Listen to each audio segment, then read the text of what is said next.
자, 다시 한번 인사합니다. 정복할 것을 정복하며 삽시다. 전에 알렉산더 대제가 30살 때에 온 세계 유럽 쪽 아프리카까지 정복을 했습니다. 그 다음에 더 정복할 나라가 없다라고 생각한 그 알렉산더는 통곡을 했습니다. 그런 사람이 하루 저녁은 친구들을 전부 모아놓고 술판을 벌였는데 얼마나 센 독주를 마셨는지 요즘 우리나라로 하면 대포술을 마신 거예요. 그냥 한 사람 다운될 때까지 거의 뭐 죽을 때까지 이렇게 포도주와 또 대포술을 마셨는데 밤새도록 마셨어요. 마지막에 종국에 온 것은 그가 주독으로 말미암아 쓰러져 죽었습니다. 알렉산더라고 하는 사람은 무력으로 칼로 또 전술과 전략으로 세계를 정복했지만은 자기 자신을 정복하는 데는 실패했습니다. 그래서 깨닫는 것은 절제와 극기 덕이 마지막에 인간에게는 꼭 필요하다.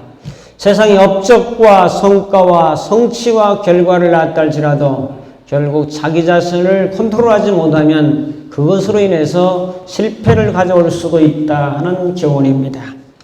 반면에 1913년 아프리카 적도 지역, 지금은 그 나라가 가봉이라고 하는 나라로 이제 바뀌었습니다만은 그 람바레네에서 아프리카 흑인의 친구라고 하는 우리가 잘 아는 슈바이처라고 하는 박사는 함석과 판대기로 이제 병원을 지었습니다.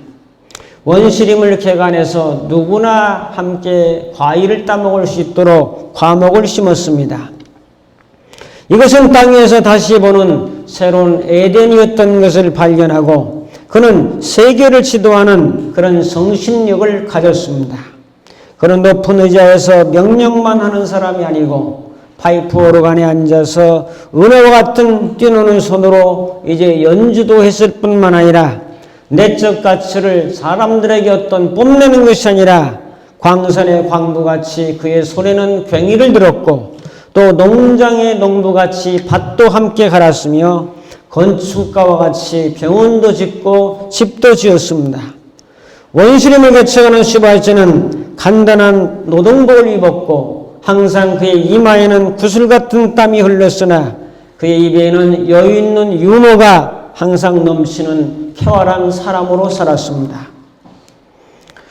그는 어느 사람을 대하든지 높든지 낮든지 있든지 없든지 간에 항상 겸손한 마음으로 겸손한 태도로 사람들을 대했습니다.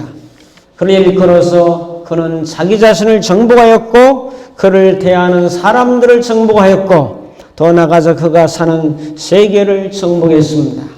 실로 겸손은 언제나 그 누구를 막론하고 사람들을 정복하는 위대한 힘이 있음을 우리에게 깨우쳐주고 있습니다. 알렉산더는 보이는 세상을 정복했지만 땅을 정복했지만은 보이지 않는 마음을 정복하지 못한 사람이요.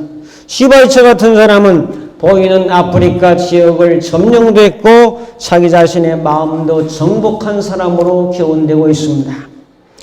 오늘 말씀은 이스라엘 백성들이 가나안 땅에 들어가는데 이제 7년여 정도 동안 이제 정복 전쟁을 하게 됩니다. 땅을 뭐 유다 지파 얼마, 루벤 지파 얼마, 레위 지파는 빼고 뭐 시몬 지파 얼마 이렇게 12지파에 나눠지는데 자꾸 이게 지체되는 거예요. 자, 그런 상황 속에서 이제 이 정복 전쟁을 통해서 땅을 점령하고 분배해서 안식의 땅, 젖과 꿀이 흐르는 땅, 하나님이 약속한 땅에서 결국 마지막에 나라까지 세우게 되는 겁니다. 그것이 바로 여호수아의 정복이라고 하는 이 정복 전쟁을 통해서 가능한 것인데 그렇기 때문에 오늘 저는 이 정복이라고 하는 이 단어에 어떻게 보면 필이 꽂혔다고 할까?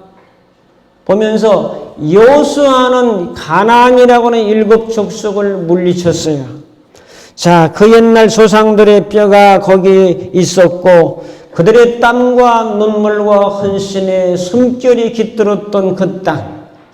애굽에서 430년 동안 노예 근성으로 그 곡창지대에서 양을 키우면서 노예로 살던 노예 근성들이 있어가지고 늘 좋으면 호호하고 안 좋으면 불평하고 대적하고 윗사람도 몰라보고 모세를 돌로 치려하고 이런 식으로 광야 40년을 지냈어요. 하나님께서 생활 때 어떻게 했어요? 아주 괘씸하겠죠. 그래서 그 사람들은 가나안 땅 40일 탐지한 것을 1년으로 환선해가지고 너무 불평이 많으니까 40년 동안 뱅뱅 돌면서 고난받다가 결국 2세들이 들어가요. 2세들은 이 애굽의 경험이 좀 약해요. 그때 당시 나올 때는 어렸을 때니까 그냥 광야에서 훈련받고 그러면서 결국 2세를 들어가게 하고 그 사람들 통해서 가나안 땅을 점령하는 위대한 과업을 이루잖아요. 그리고 땅을 분배받는 말이죠. 이런 상황 속에서 여러분들은 지금까지 무엇을 정복하고 사셨을까? 이 질문에 대해서는 저도 참 송구스럽고 여러분도 아마 이 질문에 대해서는 글쎄요 제가 이 세상에 살면서 무엇을 정복하며 살았을까요? 라고는 대답을 하기가 궁색할 수도 있어요.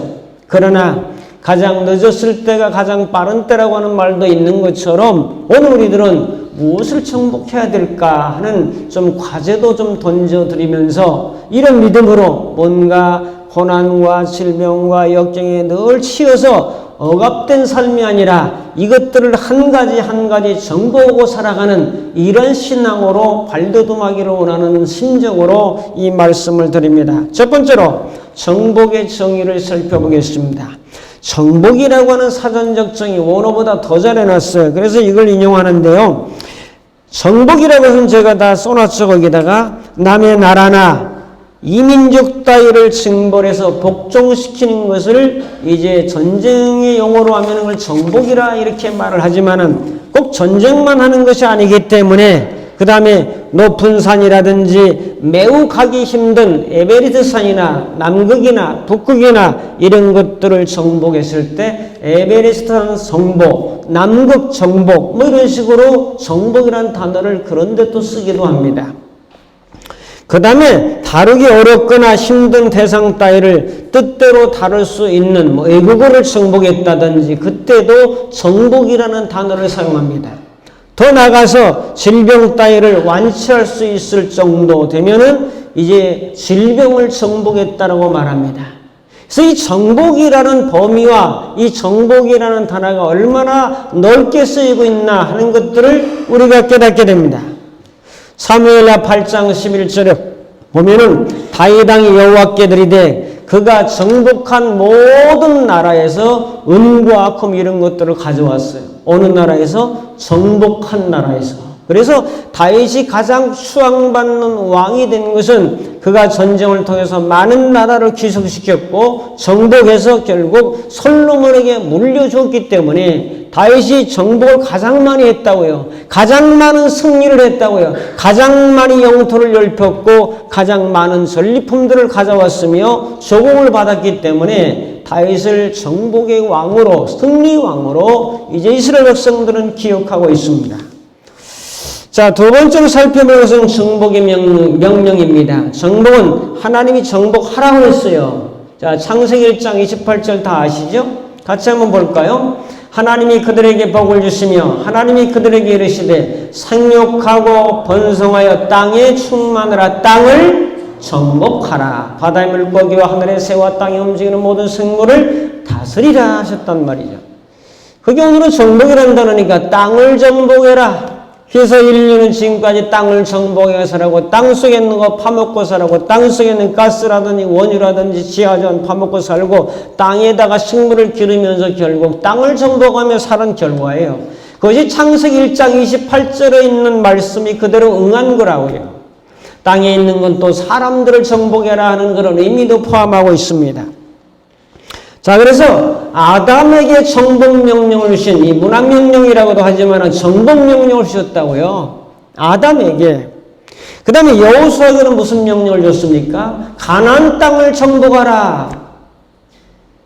자, 여호수아 1장 1절부터 6절까지 뭐 우리가 잘 아는 말씀을 쭉 한번 읽어보시겠습니다. 1절 여호와의 종 모세가 죽은 후에 여호와께서 모세의 수종자 논의 아들 여호수아에게 말씀하여 이르시되 내 종 모세가 죽었으니 이제 너는 이 모든 백성과 더불어 일어나 이 요단을 건너 내가 그들 곧 이스라엘 자손에게 주는 땅으로 가라. 3절 내가 모세에게 말한 바와 같이 너희 발바닥으로 밟는 곳은 모두 내가 너희에게 주었으니. 4절 곧 광야와 이 레바논에서부터 큰 강곡 유브라데 강까지 해축 속에 온 땅과 또 해지는 쪽 대해까지 너희의 영토가 되리라. 5절 내 평생에 너를 능히 대적할 자가 없으리니 내가 모세와 함께 있었던 것 같이 너와 함께 있을 것임이라. 내가 너를 떠나지 아니하며 버리지 아니하리니. 6절 강하고 담대하라. 너는 내가 그들의 조상에게 맹세하여 그들에게 주리라 한 땅을 이 백성에게 차지하게 하리라. 그래서 결국 한마디로 말하면 가나안 땅을 정복하라고 여호수아에게도 명령하셨어요. 아담에게만 명령하신 것이 아니라 여호수아에게도 또 명령을 하셨단 말이죠. 신약으로 넘어옵니다. 신약에 와서 예수님은 복음으로 예수로 이 세상을 정복하라 이렇게 명령하셨어요. 마가복음 16장 15절도 봅니다.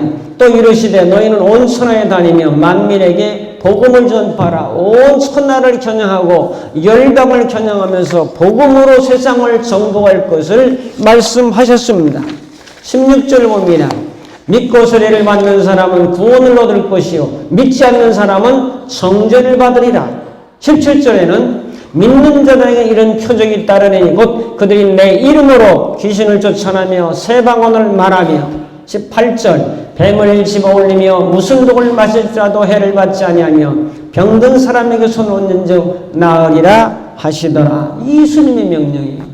그걸 지상명령이라고 하죠. 마지막 명령이라고 하죠. 제자를 삼아라. 또 내가 성령이 임하시면 권능을 받고 예루살렘과 온 유대와 사마리아 땅 끝까지 이르러 내 증인이 되라. 이것은 주님의 명령이라고요.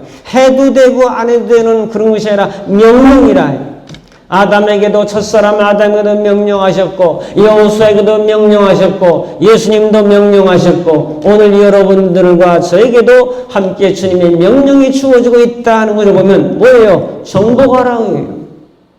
치고 눌리고 억압당하는 삶이 아니라 정복하라는 승리의 명령을 주님께서 하고 계십니다. 자, 세 번째로 정복의 자세를 살펴보겠어요. 자, 정복자는 어떤 자세를 가져야 될까 하라고 하는 것까지는 알았는데 3절을 봅니다. 3절은 중요하니까 같이 한번 읽어볼까요? 시작. 여호수아가 이스라엘 자손에게 이르되 너희가 너희 조상의 하나님 여호와께서 너희에게 주신 땅을 점령하러 가기를 어느 때까지 지체하겠느냐. 중요한 것은 지체하겠느냐 이 말이에요. 지체하겠느냐라고 하는 이 라파라고 하는 단어는 늦추다, 게으름을 부리다 그런 뜻이에요.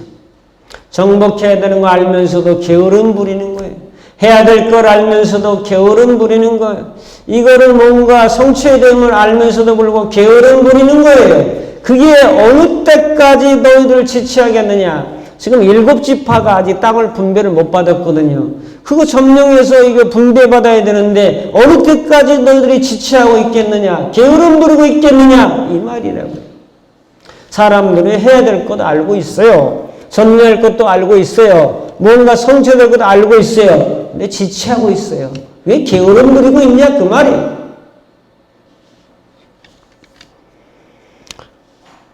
이 말씀은 신자들에게도 적용될 수 있습니다. 하나님 나라 확장과 하나님의 나라에 있어서 후회란 있을 수 없고 오직 하나님의 도우심과 인도하심에 따라 중단 없는 전진이 있을 뿐인데 자꾸 머뭇머뭇거리고 게으름 부리고 있느냐라고 하는 주님이 오늘 우리에게 하시는 음성을 우리는 겸허하게 받아들여야 됩니다. 예화를 하나 들면 미국 인디애나주의 석회석 채석장에서 9년 동안 일한 한 콘스터블이라고 하는 사람이 있었습니다. 그는 결혼도 했고 아이도 가졌습니다. 채석장에서 열심히 자신의 일에 최선을 다했습니다. 그런데 어느 날 갑자기 이런 생각이 들었어요. 나는 지금까지 인생을 덧없이 살아왔다. 앞으로 좀 더 부지런히 뭔가 발전적인 면에서 일을 해보자라고 결심했습니다. 그는 자기가 정말로 해보고 싶었던 일이 있어요. 그래서 사람은요, 자기가 하고 싶은 일을 하는 거예요. 부모님이 너 의사 되라, 판사 되라, 뭐 되라 이래서 가는 것이 아니라 자기가 하고 싶은 일, 자기가 해서 기쁨이 있는 일, 그 일을 하라는 거예요. 여러분의 인생은 부모의 인생이 아니잖아요. 부모님은 날 낳아주시고 길러주시고 훈육해주시고 살되기를 기도하고 바라는 그런 마음인데 여러분의 인생은 여러분의 결정과 선택으로 지금 살아가고 있지 않습니까? 그래서 그는 자기가 정말로 해보고 싶었던 것은 좀 불가능한 일이지만은 변호사가 되는 일이었어요. 그래서 눌리고 압제받는 사람들의 참 고충도 들어주고 좋은 변호를 통해서 그들이 좋은 혜택을 받도록 해주는 이 일이 자기가 하고 싶은 일이었어요. 그래서 그는 낮에는 일하고 인디애나 대학에 입학을 해가지고 수경야독을 합니다. 낮에는 일하고 밤에는 열심히 일했는데 그가 1966년에 법대를 4점 만점에 3.95점이라는 좋은 점수로 졸업을 합니다. 그가 변호사 일을 하게 됩니다. 자, 그러면서 그는 이런 말을 해요. 만약 꼭 그렇게 해야 한다고 생각한다면 단 30분이라도 대단히 많은 것을 배울 수 있다. 정말 그것을 해야 된다고 하는 마음이 있으면 30분만 투자하고 1시간만 투자해도 많은 것들을 배우고 깨달을 수 있다. 그런 이야기를 남겼습니다. 우리는 때때로 주님의 일을 하기에 너무 늦었다고 생각한다든지 게으르다고 생각한다든지 너무 늙었다고 생각한다든지 그럴 때가 많습니다. 주님께서는 믿음을 가지고 어느 때까지 지체하겠느냐라고 하는 말씀을 우리에게 주십니다. 그래서 게으르지 말고 열심을 품고 주님을 섬겨라. 로마서 12장에도 말씀하고 게으른 자는 누구에게 배우라? 개미에게 가서 배우라고 지혜자는 우리에게 권고하고 있습니다.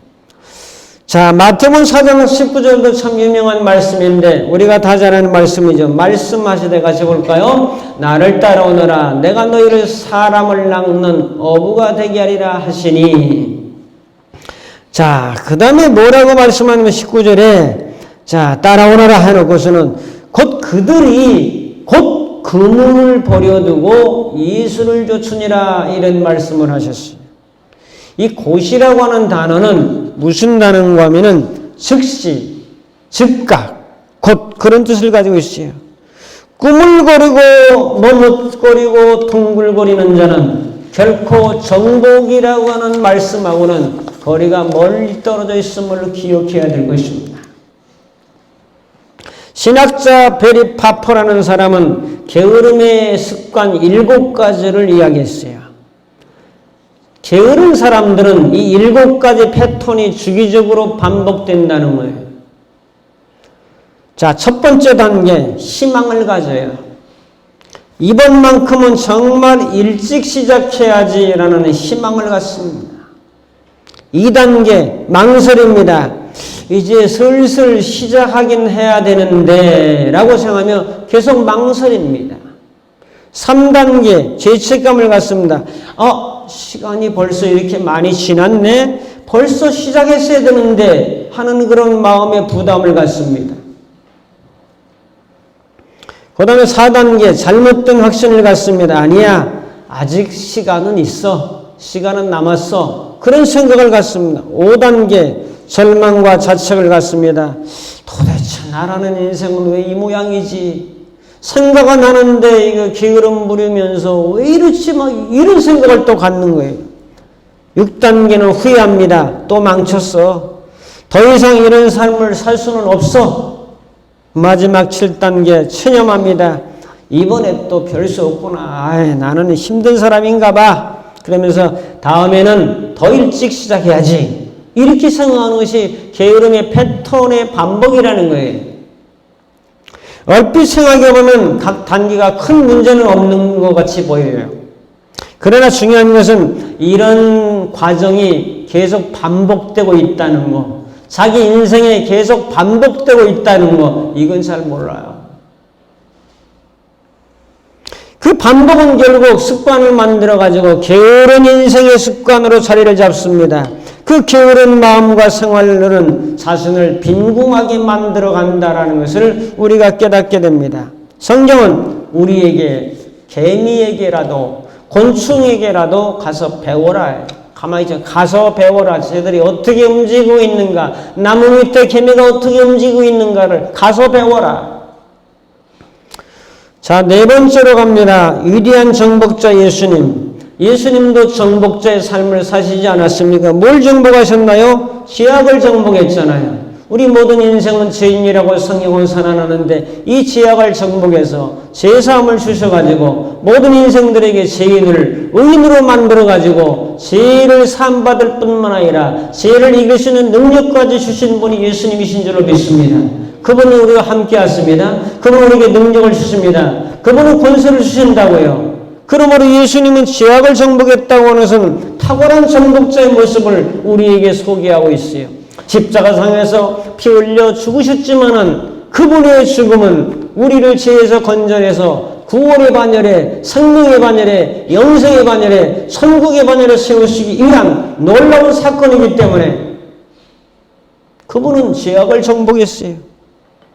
자유와 해방을 경험하지 못하고 늘 마음에 눌려있는 사람, 죄책감 가지고 있는 사람, 늘 어떤 근심과 염려가 있는 사람, 내일의 생각 때문에 불안해하는 사람, 그게 잘 이루어지지 않으면 어떻게 될까 하고 초조해하는 사람, 이런 모든 것들로부터도 해방이에요. 그러므로 예수 믿는 것은 얼마나 귀한 자인지 귀한 것인지 몰라요. 주님의 십자가 피를 믿는 자는 눌려있는 자가 기지개를 펴고 일어날 수 있는 놀라운 은혜입니다. 정말 억압당하고 고통당하는 자에게 새로운 환희의 노래를 부를 수 있는 놀라운 은혜가 바로 주님의 십자가의 죽으심과 부활입니다. 지난번에 며칠 전에 성경 공부를 하면서 고모가 목사님인데 필리핀에서 온 학생을 하나 데려왔어요. 말씀이라도 들으라고. 그러면서 하는 말이 예수님을 소개해달라는 거예요. 어느 본인이 아주 나보고 제가 예수님을 더 소개를 잘할 것처럼 보였는지 하여튼 데리고 왔어요. 그래서 제가 주로 하는 전도망은 사형리입니다. 저도 여기서 여러 번 꽂아놨어요. 필요하시면 갖다가 쓰시면 또 사다 놓을 테니까 갖다 하시면 돼요. 근데 예수 믿으세요, 교회 나오세요 좀 약하니까 예수님을 소개해서 영접하는 일까지 하는 거예요. 그럼 하는데 한 30분 정도만 되면 돼요. 원래 대학생 선교에서는 10분이면 다 끝나도록 그렇게 되어 있지만은 설명하고 하다 보면 시간이 좀 걸리죠. 예수님을 소개했어요. 그러면서 그의 얼굴에는 좀 우울하고 기쁨이 없고 그래서 제가 이런 질문을 했어요. 지금까지 살아오면서 제일 기뻤었던 일은 언제냐? 무엇이냐? 그 자매가 20살인데 필리핀에서 초등학교, 중학교, 고등학교 영어로 다 공부해서 영어를 엄청 잘해요. 한국어를 잘 못하고. 근데 기뻤었던 일이 한 번도 없대요. 제가 깜짝 놀랐어요. 아, 이런 사람도 있구나. 자기가 살아오면서 한 번도 기뻐했던 경험이 없는 사람도 있구나. 나중에 배경을 알고 보니까 엄마가 필리핀 사람이고 아빠가 한국 사람인데 아빠는 저 아프리카 쪽에서 사업을 한다고요. 그래서 엄마가 이제 공부시킨다고 새 아이를 이제 필리핀에서 교육을 시키는데 이 엄마가 그냥 나가버렸어요. 왜 나갔는지 모르지만 그러니까 이 삼남매가 아빠가 보내준 돈으로 하여튼 공부도 하고 해서 삼남매 거기서 힘들게 사는 거야. 그렇게 기뻐할 일이 없는 거야. 웃을 일이 없었던 거야. 그래서 제가 예수님을 소개하고 죽으심과 부활을 소개하고 예수님을 영접한 사건은 지금까지 내가 살아오면서 기쁨이 없을지라도 최고의 기쁜 소식이다. 제사함 받고 하나님 자체를 잘 인정을 안 했던 사람인데 유물론과 신화론과 또 창조론을 비교하면서 설명하면서 어쨌든 말씀을 전해서 예수 그리스도를 영접까지 했어요. 영접 기도까지 해서 이제 예수님이 어디 계시냐? 우리 마음속에 계십니다. 그런 고백까지 받아냈어요. 그래서 한 영혼을 구원하자 해서 한 영혼을 구원했어요. 할렐루야. 어쨌든 간에 고목에 나가지만 어쨌든 예수를 영접했다는 거, 여러분 예수님을 내 마음의 주인으로 왕으로 모시고 제사함 받고 부활의 생명을 받아서 하나님의 자녀가 되었다는 것은 내 일생일 때 최고의 기쁜 소식인 것을 믿으시길 바랍니다. 예수님 믿는 게 기쁜 소식이란 말이에요. 제사함 받은 사람이 지옥 갈 사람이 천국 가지고 얼마나 기쁘겠어요. 예수님은 이 땅에서 아무런 기쁨이 없고 낙이 없고 소망이 없던 사람들에게도 그렇게 절망적으로 어떤 사람들, 예수님 만난 사람들을 보면요, 맨 소경, 장애인, 수가성녀인, 결혼 5번 했던 사람, 38년 된 병자, 무슨 소망이 있어요, 그 사람들이? 무슨 기쁨이 있어요? 전혀 그 사람들에게. 자, 베드로도 사도행전 3장에 보면은 그 안진뱅이, 그 미문에 앉은 안진뱅이를 나사렛 예수 그리스도 이름으로 명으로 일어나 걸으라고 잡아일으키니까 벌떡 일어나는데 그 성경에 우리가 뛰기도 하고 걷기도 하고 하나님을 찬미했더라. 여러분, 예수님은 여러분들에게 기쁨을 주십니다. 할렐루야. 그리고 우울하거나 절망하거나 좌절하거나 근심하거나 짜증스럽게 사는 것이 아니라 기뻐하며 사는 것이 예수를 믿는 결과물로 열매로 나타나는 것이다. 그래서 성령의 열매도 사랑과 희락과 화평 나오잖아요. 희락이 기쁨이잖아요. 두 번째 열매가 기쁨이라고. 사랑하는 성도 여러분, 기쁨을 가지고 사시기를 주의 이름으로 축복합니다. 옆사람 앞에서는 축복합니다. 기뻐하며 삽시다. 기뻐하며 사는 게 은혜라고요. 뭐 힘들지 않은 게 어디가 있어. 이 세상 사는 게 고요 같은 세상이라면 힘도 들지요. 병도 들지요. 때로는 고난과 아픔도 있지요. 그러나 궁극적인 최후의 승리는 예수님이 하신 줄로 믿습니다. 그러면 우리도 승리자 아니겠어요? 다음에 사망을 정복한 거 제가 늘 말씀드리고 그건 부활이잖아요. 이 세상에서 사망을 정복한 사람이 없어요. 알렉산더 어림도 없어요. 소크라테스도 안 되고 공자도 안 되고 맹자도 안 되고 세상을 가장 크게 정복했다는 알렉산더 징기스칸도 사망을 정복을 못해서 죽은 거예요. 근데 예수님은 3일 만에 다시 죽으시고 살아났다는 거죠. 이 살아났다는 건 뭐예요? 다시 사망을 정복했다는 거죠. 그러므로 여러분들은 예수님이 사망을 정복하고 사망을 정복한 그분의 영이 오늘도 우리 안에 거하기 때문에 사망의 어둠의 세력을 나도 이기며 정복하며 살아갈 수 있다는 확신으로 사시기를 바랍니다. 이게 바로 부활의 신앙이네. 그 다음에 마귀를 정복했죠. 요한복음 10장 10절에 불행의 원수 마귀, 인간을 고통스럽게 하는 원수 마귀. 요한복음 10장 10절을 너무나 잘 알죠. 같이 읽어볼까요? 도둑이 오는 것은 도둑질하고 죽이고 멸망시키는 것뿐이요 내가 오는 것은 양으로 생명을 얻게 하고 더 풍성히 얻게 하라는 것이라. 도둑은 여기 마귀입니다. 그래서 마귀가 쓰면 도둑질을 당하죠. 죽이죠. 멸망하죠. 도둑질로 뺏기는 거야. 기쁨을 뺏기죠. 평화를 뺏기죠. 사랑을 뺏기죠. 안정감을 뺏기죠. 자기 절제를 뺏기죠. 근면을 뺏기죠. 뺏기니까 이게 문제가 생기는 거래요.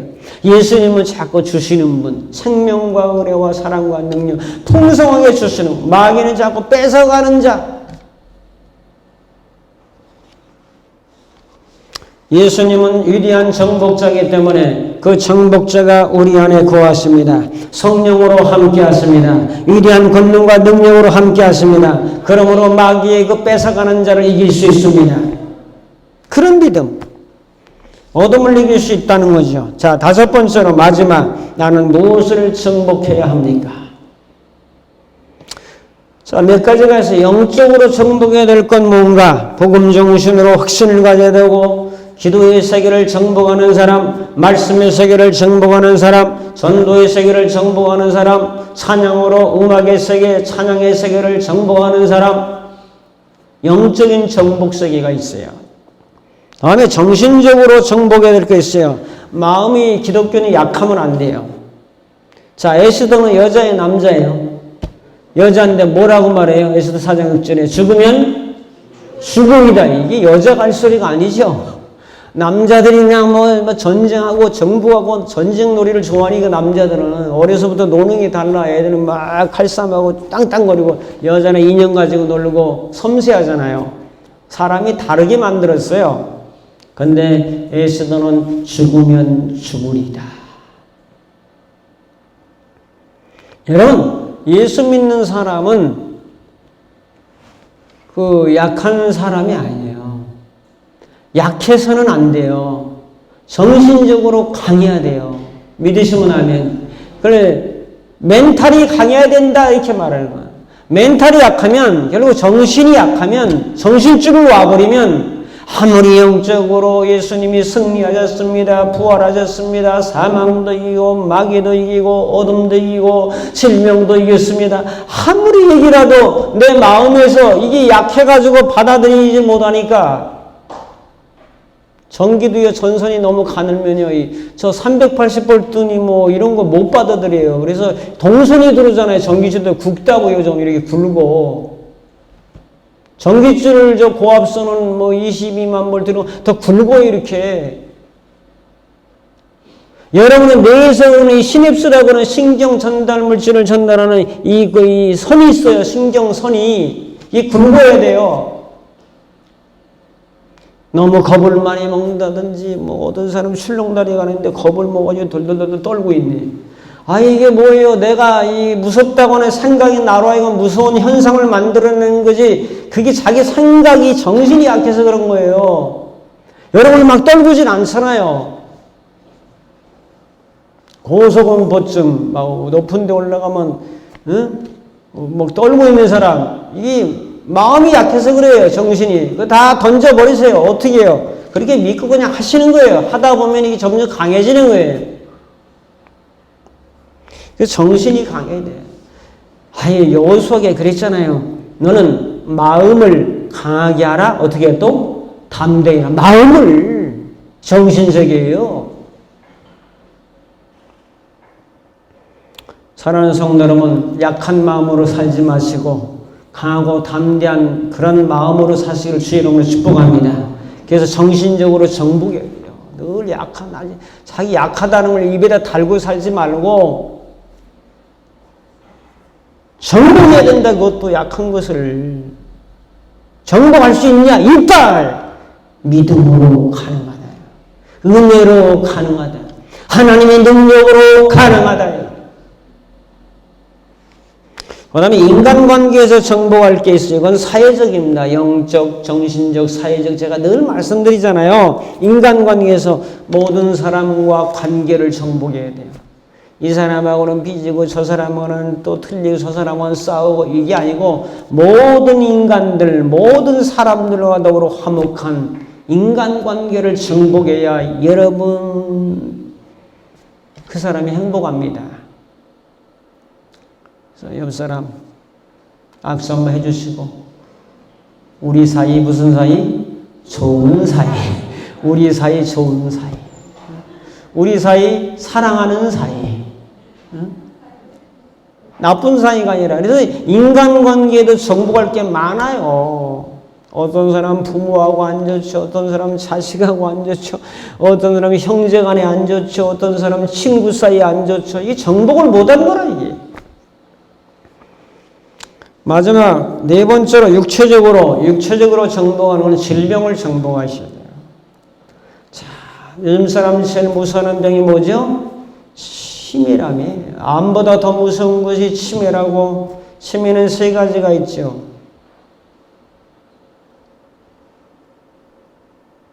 세 가지 생각이 안 나네. 하나는 욕치매가 있어요. 욕치매.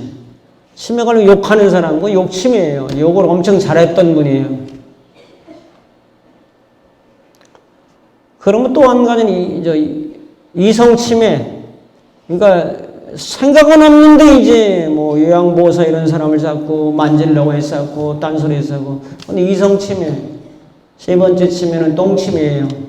대변 바르서 벽에다 바르려고. 이건 똥치매라고.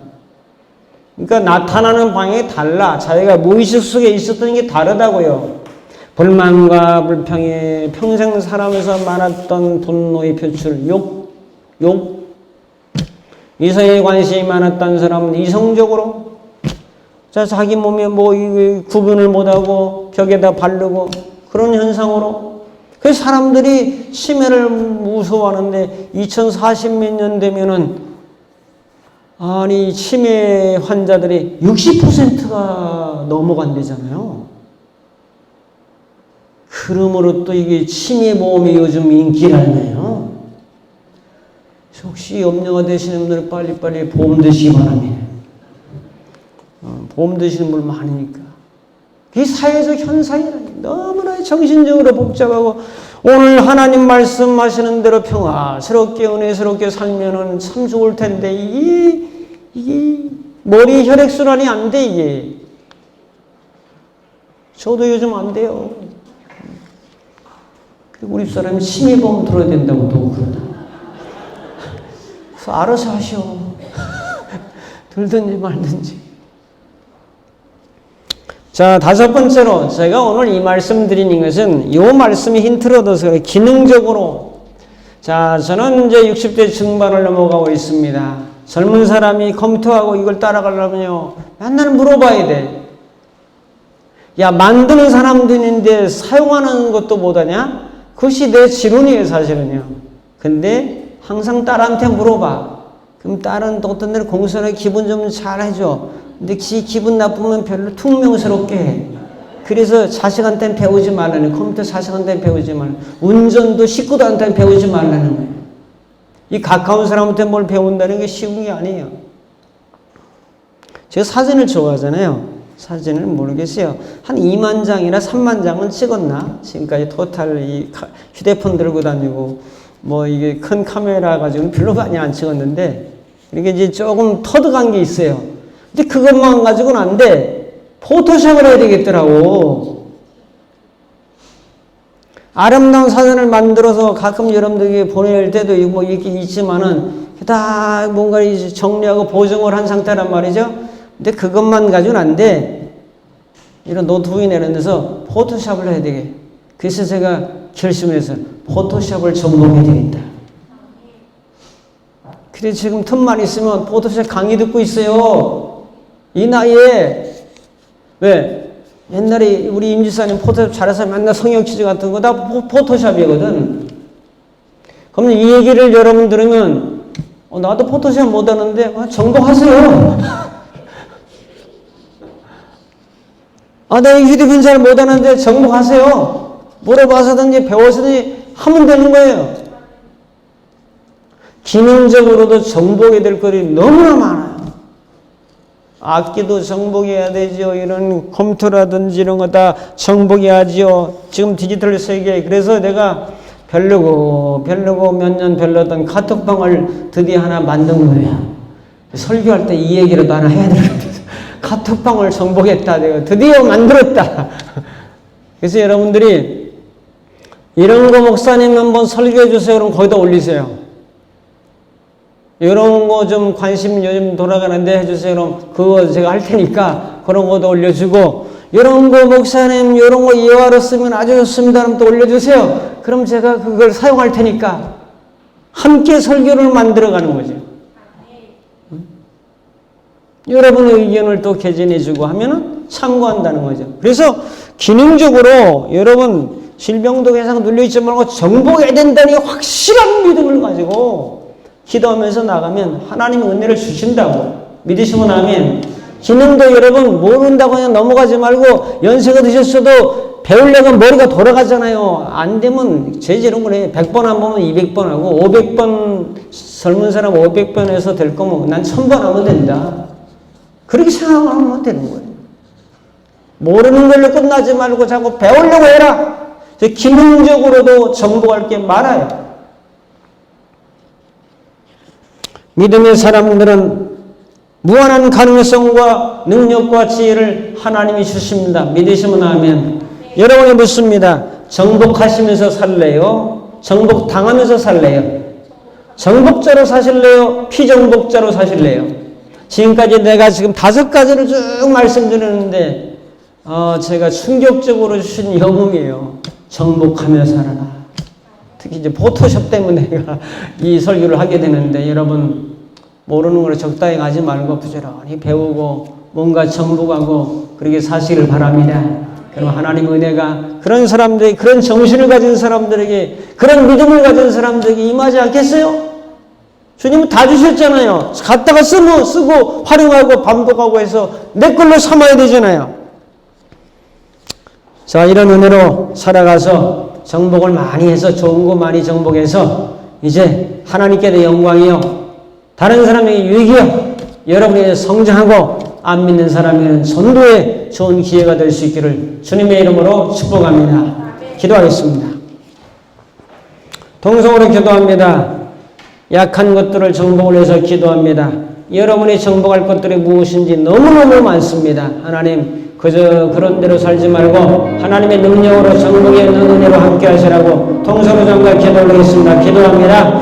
할렐루야. 자비로 오신 아버지 하나님, 이 오전 시간에도 주님 앞에 나와서 말씀을 듣습니다. 버리신 모든 심령들 속에 영적으로, 정신적으로, 육체적으로, 사회적으로, 기능적으로 다 정복해서 하나님 발전되고 성숙해 나가는 귀한 역사가 하나님 나타날 수 있도록 은혜를 베풀어 주었지만은 이로 간절히 바라고 있으니 원합니다.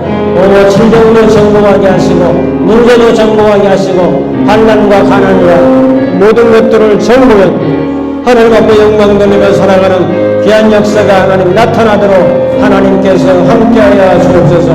버리신 모든 자들에게 정복자 되신 위대한 예수님의 능력과 은혜가 저들의 삶